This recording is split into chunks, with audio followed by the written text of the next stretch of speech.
L'histoire du peuple juif vous intéresse? Retrouvez Liana Gurfinkel dans Un jour notre histoire sur Studio Kalita. C'est tous les matins pour découvrir ensemble les événements et les personnages qui ont fait notre histoire. Eliana Bokertov. Voilà, je m'entends là. Voilà, là c'est bien. Nous allons parler ensemble d'une grande figure, du Ben Ishraï. Je ne sais pas pourquoi vous rigolez. Mais... Parce que vous êtes speed ce matin. Ah oui, mais on est speed, mais on veut respecter les horaires. Oui, exactement. Donc on va rapidement parler donc du Ben Ishraï. Enfin, le Ben Ishraï est le très très célèbre Yosef Chaim mi-Bagdad, Yosef Chaim de Bagdad. D'abord, c'est l'occasion de parler un tout petit peu de cette communauté juive irakienne qui est arrivée donc au moment de la destruction du premier temple, puisque Bagdad c'est Bavel, donc l'exode de Bavel, le premier exil, une communauté énorme qui aura de très très grands rabbinim. Peut-être que le dernier plus grand rabbin de Bagdad ce sera le Rav Ovadia Yosef, puisque il était irakien. Je ne suis pas tout à fait sûr. Il est né en Irak et ensuite il a vécu en Égypte. Oui, peut-être. Écoutez, je vous le dis. D'accord, avec plaisir. À l'occasion, on parlera bientôt son... Vous m'avez collé. Allez, vérifiez, vous allez voir.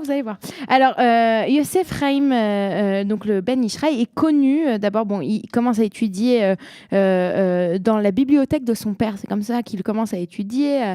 Et il va très rapidement, étudié avec son oncle, qui était déjà un rabbin très connu de l'époque, le Rav David Chai Ben Meir. Quand il a 25 ans, alors que son père décède, malgré qu'il soit si jeune, il n'a que 25 ans, les Juifs de Bagdad lui demandent de reprendre la... Voilà, je savais que j'avais raison, Daniel. Les Juifs de Bagdad lui demandent de reprendre la place de son père et de devenir en fait le plus grand chacham, puisque dans les pays d'Orient, on n'appelle pas un rabbin un Rav, mais un Chacham.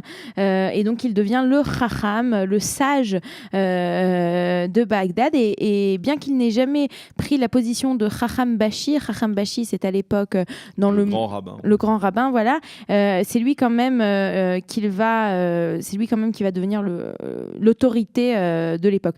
Alors, il est surtout connu sous le nom de son livre, qui est le Ben Ishraï, comme beaucoup de commentateurs qui sont connus sous le nom de leurs ouvrages. Et le Ben Ishraï a la particularité d'être un livre donc d'Halacha dans lequel très souvent, il tranche la halakha avec l'avis de la Kabbale, l'avis du Zohar.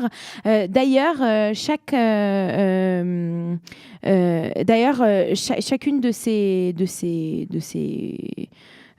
chacun de ces chapitres, il commence avec il fait un drash, il explique une discussion mystique, une interprétation kabbalistique, et c'est comme ça qu'il va écrire donc ses livres. Alors, il est connu pour avoir écrit plus de 30 œuvres. C'est lui qui va rédiger le Sidour du rite irakien, qui est utilisé jusqu'à aujourd'hui par de nombreux juifs séfarades. Et d'ailleurs, la grande histoire, c'était que le Rav Ovadia Yosef, dont je parlais un peu plus tôt, considérait que le rite... Se démarquer du Ben Ishraï, mais considérait quand même que le rite irakien et le rite séfarade était le rite en fait d'Eretz Israël, et qu'il fallait retourner à ce rite. Et c'est pour cette raison d'ailleurs que beaucoup de rabbinim, dont le Rav Messas, qui était le grand rabbin de Jérusalem, qui lui était d'origine marocaine, s'opposait au Rav Ovadia Yosef en disant qu'il ne fallait pas demander à tous les séfarades, même les séfarades d'Afrique du Nord, quelque part de lâcher leur tradition et de continuer leur tradition, ne pas prendre la tradition irakienne.